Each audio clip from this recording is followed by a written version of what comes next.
আসসালামু আলাইকুম। আজকের আলোচনার বিষয় হচ্ছে প্রোনাউন। আমি আমার শীটে টোটাল ৮ প্রকার প্রোনাউন সম্পর্কে আলোচনা করেছি।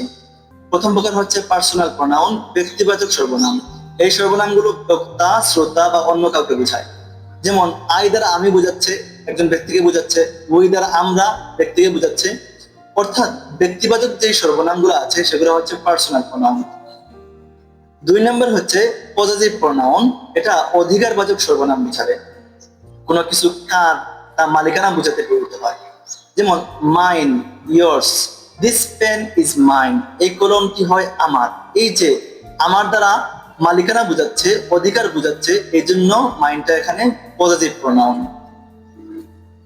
৩ নম্বর প্রোনাউন হচ্ছে রিফ্লেক্সিভ, আত্মবাচক সর্বনাম। সাবজেক্ট নিজেই কাজ করে এবং নিজের প্রতি কাজটি ফিরে যায়। যেমন হি হার্ট হিমসেলফ, সে নিজেকে আঘাত করেছে। এই যে এই কাজটা নিজের দিকেই কিন্তু ফিরে গেছে এবং নিজেই কাজটা করেছে, এই জন্য হিমসেলফ এখানে রিফ্লেক্সিভ প্রোনাউন। ৪ নম্বর প্রোনাউন হচ্ছে ডিস্ট্রিবিউটিভ প্রোনাউন, যা একাধিক ব্যক্তি বা বস্তু থেকে একটিকে আলাদা করে বোঝায়। যেমন each of the students was present, ছাত্রদের মধ্যে প্রত্যেকেই উপস্থিত ছিল। প্রত্যেকে এক একজন করে আলাদা আলাদা বোঝাচ্ছে, এই জন্য এখানে ইচ শব্দটাকে ডিস্ট্রিবিউটিভ প্রোনাউন। ৫ নম্বর হলো ডিমনস্ট্রেটিভ প্রোনাউন, নির্দেশক সর্বনাম। কোনো ব্যক্তি বা বস্তুকে নির্দেশ করতে ব্যবহৃত হয়। যেমন দিস ইজ মাই বুক, এই যে বইয়ের দিকে আমি নির্দেশ করলাম, কোন শব্দ দিয়ে নির্দেশ করলাম? দিস দিয়ে। এই দিসটা এখানে ডিমনস্ট্রেটিভ প্রোনাউন। দিসের মতো আরো কিছু শব্দ আছে, দিস, দ্যাট, দিস, দোজ, এগুলো কি ডিমনস্ট্রেটিভ প্রোনাউন। ৬ নম্বর হলো ইন্টারোগেটিভ প্রোনাউন, প্রশ্নবাচক সর্বনাম। এই যে আমরা যেগুলো প্রশ্ন করি, what is your name, where are you from, এই যে ডাব্লিউএইচ বাচক যে শব্দগুলো আছে সেগুলা কি interrogative pronoun. Who, whom, whose, what, which, where, এগুলা প্রত্যেকটাই হচ্ছে ইন্টারোগেটিভ প্রোনাউন। ৭ নাম্বার হলো রিলেটিভ প্রোনাউন, দুটি বাক্যাংশ বা ক্লোজকে যুক্ত করে এবং আগের নাউনের সাথে সম্পর্ক স্থাপন করে। যেমন the boy who is reading is my brother, যদি বাক্যের শুরুতে ডাব্লিউএইচ ওয়ার্ড আসে সেটা হবে ইন্টারোগেটিভ প্রোনাউন, আর যদি বাক্যের মাঝখানে আসে তাহলে সেটা হবে রিলেটিভ প্রোনাউন। এই যে এখানে হুটা বয় সম্পর্কে তথ্য দিচ্ছে, এই জন্য হুটা এখানে রিলেটিভ প্রোনাউন।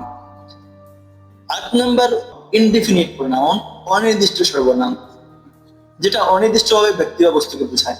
যেমন someone is knocking at the door, দরজায় কে টোকা দিচ্ছে। সামওয়ান, কেউ। এই যে অনির্দিষ্ট ব্যক্তি, আপনি চেনেন না, জানেন না।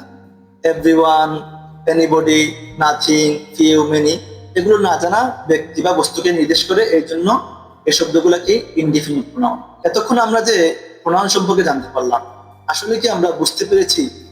যদি আমরা শব্দ দেখে চিনতে পারি তাহলে বুঝবো আমরা প্রোনাউনের ৮ প্রকার চিনতে পেরেছি, বুঝতে পেরেছি। এখন আমরা প্র্যাকটিক্যালি উদাহরণ সহ দেখবো। প্রথম উদাহরণ, either of the roads leads to the station। এখানে আপনি ২-৩টা রাস্তা আছে, প্রত্যেকটা রাস্তাকে আলাদা আলাদা বোঝাচ্ছে, এই জন্য এটা ডিস্ট্রিবিউটিভ প্রোনাউন। ২ নম্বর উদাহরণ, we went to the zoo yesterday। এখানে উই শব্দটা ব্যক্তিবাচক সর্বনাম, সেজন্য এখানে এটা পার্সোনাল প্রোনাউন। ৩ নম্বর উদাহরণ, the house is ours, বাড়িটি আমাদের। এখানে আওয়ার্স শব্দটা মালিকানা বোঝাচ্ছে, এই জন্য এটা পজিটিভ প্রোনাউন হচ্ছে। ৪ নম্বর উদাহরণ, I found the pen that you lost। আমি কলমটি পেয়েছি যেটা তুমি হারিয়েছো।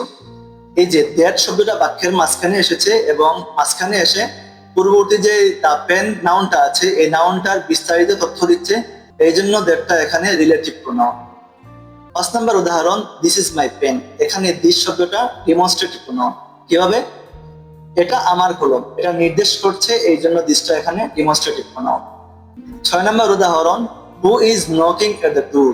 যদি বাক্যের শুরুতে ডাব্লিউএইচ কোয়েশ্চন আসে তাহলে সেটা কি হবে? ইন্টারোগেটিভ প্রোনাউন হবে।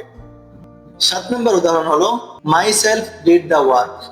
এই যে এখানে সেলফ যুক্ত শব্দ আছে, মাই সেলফ, আওয়ার সেলফ, এগুলো হচ্ছে রিফ্লেক্সিভ প্রোনাউন। ৮ নম্বর উদাহরণ, each of the boys was present. এখানে ইচ দ্বারা প্রত্যেককেই আলাদা আলাদা বোঝাচ্ছে, এই জন্য ইচটা এখানে ডিস্ট্রিবিউটিভ প্রোনাউন। ১০ নম্বর উদাহরণ হলো, someone has stolen my bag. কেউ আমার ব্যাগটা চুরি করেছে।